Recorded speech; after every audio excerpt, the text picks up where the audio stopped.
If you give me just a few minutes of your time, I want to tell you some interesting information about President Kennedy's assassination. I want to give you my personal memories of the assassination. I want to tell you what the basic evidence for conspiracy is. I want to tell you why the assassination still matters more than 50 years after it happened, and what in fact makes it a current event. Then I'll tell you how you can find out what really happened to President Kennedy in Dallas, Texas on November 22nd, 1963. For those of you who were not yet born when JFK was assassinated, what I have to say is more important to you because it's your future that's at stake.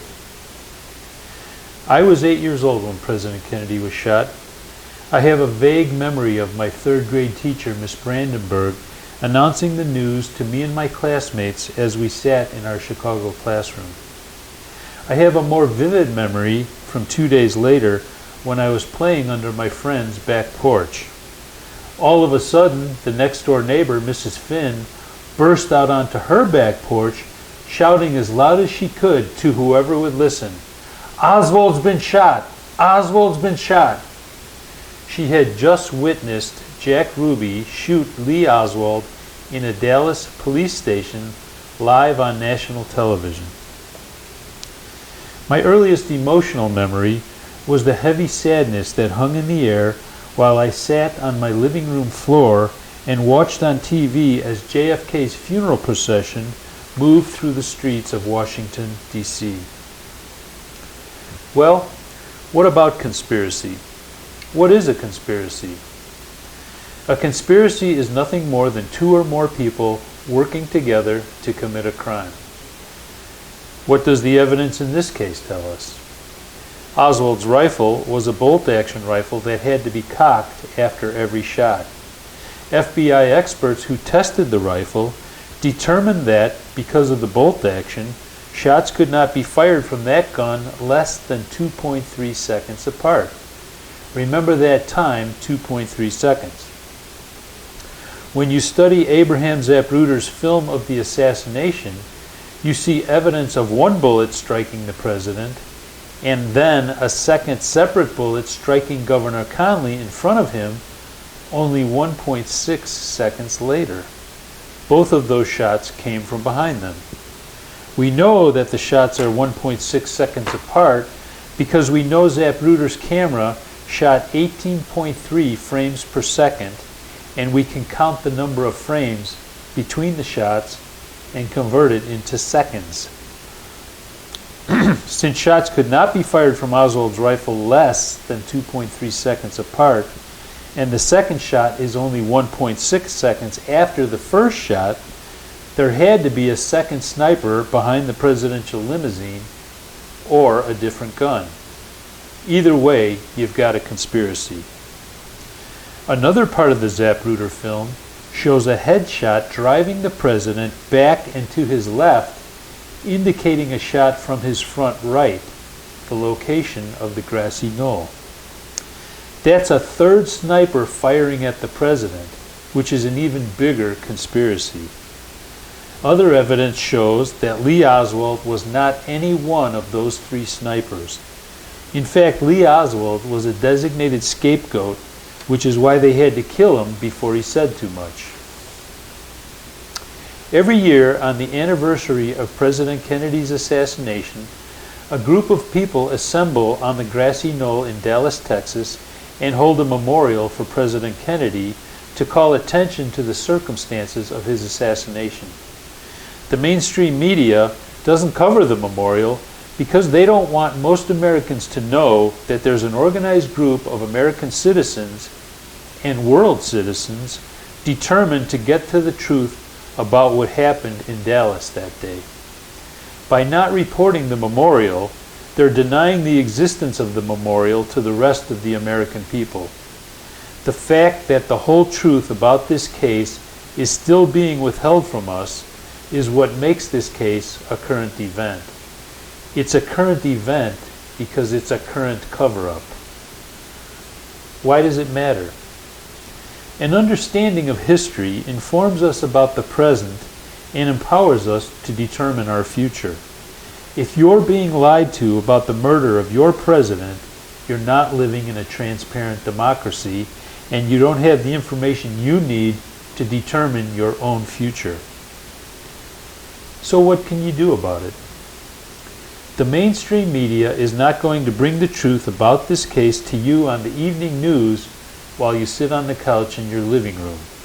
You have to go get the truth for yourself. I'll give you 3 ways to get the truth. The first way to get the truth is to read books. There are many great books you can get that will tell you a lot of surprising information about the assassination that you may not already know. One book is called 6 Seconds in Dallas by Josiah Thompson, which has an excellent analysis of the Zapruder film of the assassination. Another book, called Crossfire by author Jim Marrs, lays out much of the evidence in this case. Crossfire is one of 2 books that Oliver Stone's movie JFK is based on. In a minute, I'll tell you where you can get more information about many more great books written about this important event. The second way to get the truth is to attend an assassination research conference.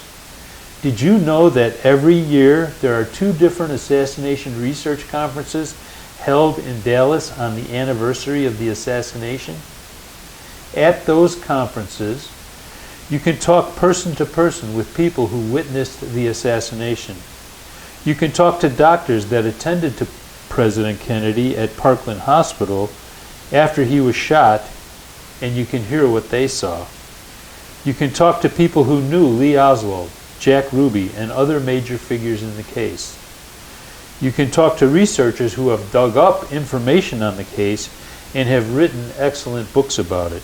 And you can exchange ideas with other people like you who are also interested in the case. The third way to get the truth is to use the internet. To that end, I've built a website for you to guide you to information about this case. The website is called grassyknoll.us. That's .us as in United States. On grassyknoll.us, you can discover what books fill in different parts of the story. You can watch videos of witnesses telling you in their own words what they saw. You can find out how to attend one of the assassination research conferences held in Dallas every year.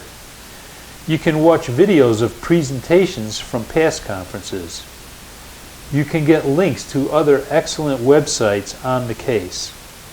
You can get the latest information on the research as it comes out by subscribing to the Twitter feed. I don't make any money on the website. Everything is free. I just want to do my part as an American citizen to get the truth out. I encourage everyone to visit grassyknoll.us to learn more. I want to close by quoting one of the founding fathers of our country, Thomas Jefferson. Thomas Jefferson founded the University of Virginia, and he said something about that institution that I think applies to the greater institution of American democracy. Jefferson said, "This institution will be based on the illimitable freedom of the human mind, for here we are not afraid to follow the truth where it may lead." As John Judge says in the documentary called The Searchers, if you want to live in a democracy, you have to solve the Kennedy assassination. Well, John, I do want to live in a democracy, and I hope everyone else does too. I encourage everyone to visit grassyknoll.us and learn more about this case. You'll know what to do next. Do it to bring justice for John Kennedy, and yes, justice for Lee Oswald. Do it to take control of your own future. Do it to keep democracy alive. Thanks for listening.